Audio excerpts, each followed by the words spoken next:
जन्म से ही शूर्पणखा की छवि राक्षसी, कामी और निर्मलता से नरसंहार करने के कारण उसको हमेशा घृणा की दृष्टि से ही देखा गया है। करोड़ों जन्मों तक तपस्या करने के बाद भी ऋषि मुनियों को भी भगवान के दर्शन नहीं हो पाते, परंतु इसने उनके दर्शन के साथ साथ बातें भी की तथा श्री राम ने उनकी लक्ष्मण के साथ भी बात करवा कर भक्ति रूपी आदिशक्ति जगत जननी माता सीता के भी दर्शन करवाए।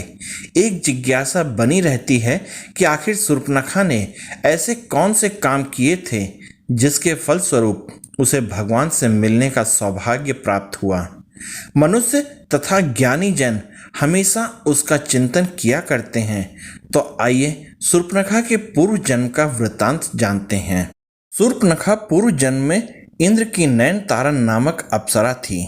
उर्वशी, रंभा, मेनका आदि प्रमुख नर्तकियों में से इनकी गिनती थी।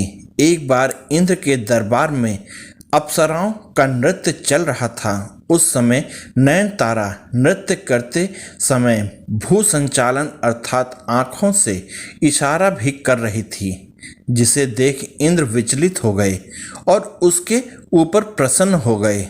तब से नयनतारा इंद्र की प्रेयसी बन गई। तत्कालीन समय में पृथ्वी पर ब्रजा नामक एक ऋषि तपस्या कर रहे थे। तब नयनतारा पर प्रसन्न होने के कारण ऋषि की तपस्या भंग करने हेतु इंद्र ने इसे ही पृथ्वी पर भेजा, परंतु ऋषि की तपस्या भंग होने पर उन्होंने इसे राक्षसी होने का श्राप दे दिया। ऋषि से क्षमा याचना करने पर ऋषि ने उससे कहा, राक्षसी रूप में ही तुझे भगवान के दर्शन होंगे। तब उस अप्सरा ने देह त्याग के बाद शूर्पणखा के रूप में जन्म लिया था। उसने दृढ़ निश्चय कर लिया था कि प्रभु के दर्शन होने पर वह उन्हें प्राप्त कर लेगी। वही नयनतारा वाला मोहक रूप बनाकर नयनतारा श्री प्रभु राम के पास गई, परंतु एक गलती कर बैठी कि वह भगवान श्री राम को पति रूप में प्राप्त करने की इच्छा जाहिर कर बैठी। परम ब्रह्म को प्राप्त करने की प्रक्रिया होती है। भक्ति या वैराग्य से परम ब्रह्म को प्राप्त किया जा सकता है।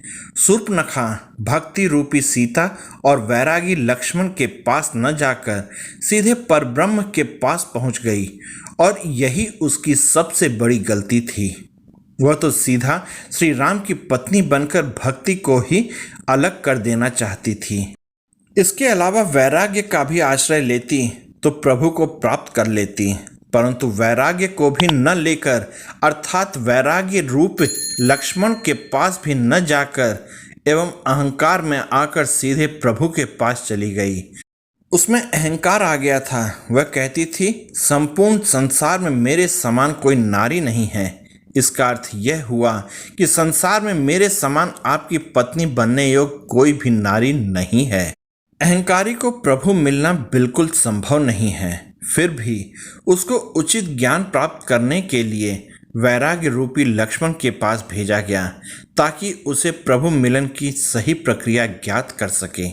वैरागी लक्ष्मण ने सोचा कि राक्षसी को वैराग्य तो आ नहीं सकता, अतः उसे पुनः प्रभु के पास भेज दिया। तब प्रभु ने उससे कहा, मैं तो भक्त के बस में हूँ। तब शूर्पणखा भक्ति रूपी सीता माता के पास गई। उसने सोचा कि प्रभु इस भक्त के बस में है तो मैं इस भक्त को ही खा जाऊं। अतः लक्ष्मण जी ने क्रोध में आकर उनकी नाक काटकर अंग भंग कर दिया। तब शूर्पणखा के ज्ञान चक्षु खुल गए और प्रभु के कार्य को पूरा करने के लिए उनकी सहायक बन गई। प्रभु के हाथ से खरदूषण, रावण, कुंभकर्ण, मेघनाथ आदि निशाचरों का वध करवाकर प्रभु प्राप्ति की उचित प्रक्रिया अपनाने के लिए पुष्कर चली गई और जल में खड़े होकर भगवान शिव का ध्यान करने लगी। 10,000 वर्ष बाद भगवान शिव ने शूर्पणखा को दर्शन दिए, उसे वरदान दिया कि 28वें द्वापर युग में श्री राम कृष्ण अवतार लेंगे।